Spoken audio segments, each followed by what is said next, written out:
Shalom Bapak Ibu yang dikasih Tuhan, selamat hari Minggu, selamat beribadah nantinya. Kita sebelumnya mari akan renungkan firman Tuhan kembali di pagi ini. Kita berdoa.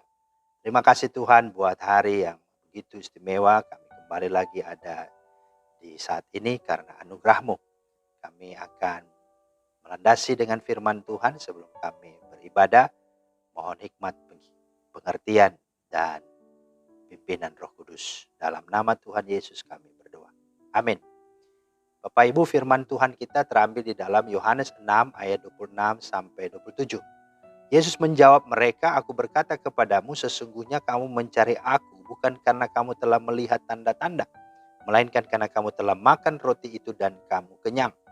Bekerjalah bukan untuk makanan yang akan dapat binasa, melainkan untuk makanan yang bertahan sampai hidup yang kekal, yang akan diberikan anak manusia kepadamu, sebab dialah yang disahkan oleh Bapa Allah dengan meterainya." Itulah firman Tuhan yang menjadi dasar renungan kita pada minggu ini. Nah Bapak Ibu, tema kita adalah jangan jadi Kristen roti ya. Jangan jadi Kristen roti. Nah kisah dalam Yohanes pasal 6 ini menceritakan 4 episode tentang bagaimana Yesus hadir memenuhi kebutuhan hidup manusia dan hendak menyatakan siapa dirinya.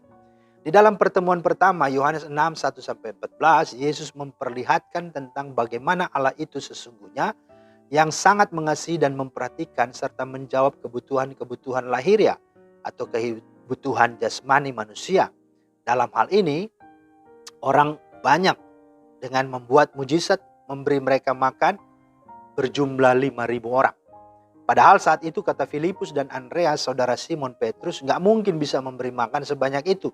Sekalipun bisa membeli makan, tidak akan cukup juga uang mereka dan tidak akan cukup juga pula makanan itu bisa tersedia sebanyak 5.000 orang.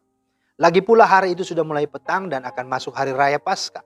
Tetapi apa yang tidak mungkin bagi manusia adalah mungkin bagi Allah. Sebab bagi Allah dan bersama Allah tidak ada yang mustahil. Orang banyak itu berjumlah 5.000 orang. Dan memang benar terbukti. Oleh karena berkat dan kasih karunia Allah, maka jumlah yang banyak itu sungguh akhirnya bisa makan sampai kenyang. Bahkan ada sisa lagi sebanyak 12 keranjang atau bakul.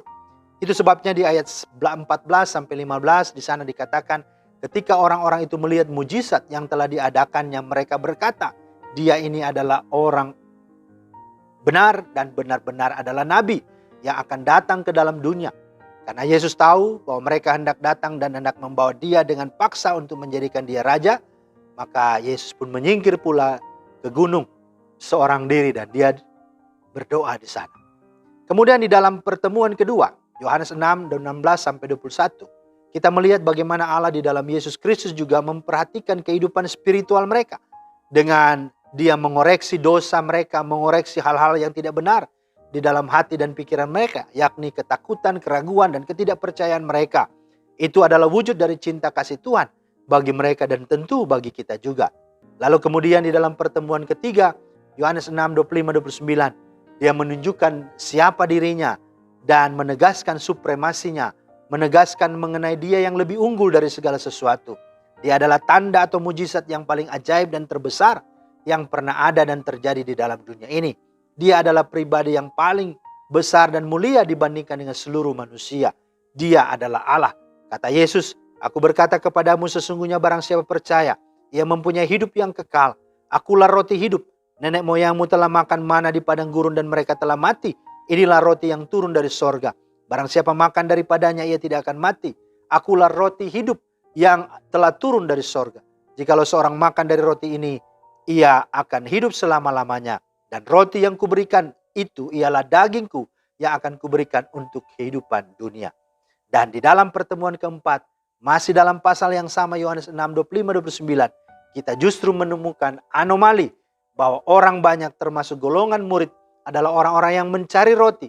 Tetapi ketika mereka berjumpa dengan roti hidup yang telah disiapkan Allah bagi mereka, mereka justru menolaknya dan tidak menerimanya. Mereka menyia-nyiakan roti hidup itu dan lebih memilih roti jasmani atau makanan daging atau makanan lahiriah. Bahkan ironisnya lagi, ketika mereka mendengar dan tahu siapa dirinya serta konsekuensi syarat mengikut dia yang adalah harus penuh pengorbanan, Maka firman Allah berkata di ayat 60 dan 66. Sesudah mendengar semuanya itu, banyak dari murid-murid Yesus yang berkata, perkataan ini keras, siapakah yang sanggup mendengarkannya? Mulai dari waktu itu banyak murid-muridnya mengundurkan diri dan tidak lagi mengikuti dia. Saudara, apa hikmah dan pelajarannya bagi kita? Yang pertama, bahwa segala mujizat, tanda dan berkat itu semuanya adalah baik. Tetapi itu bukan tujuan dan substansi apalagi jaminan dari kehidupan kita sesungguhnya. Karena itu hanyalah sementara dan fana. Yang kedua, jika kita mengejar sesuatu yang bukan Allah dan bukan firman Allah, maka kita akan menjadi tidak peduli lagi terhadap firman Allah dan terhadap Allah itu sendiri yang sesungguhnya adalah sumber dari segala berkat.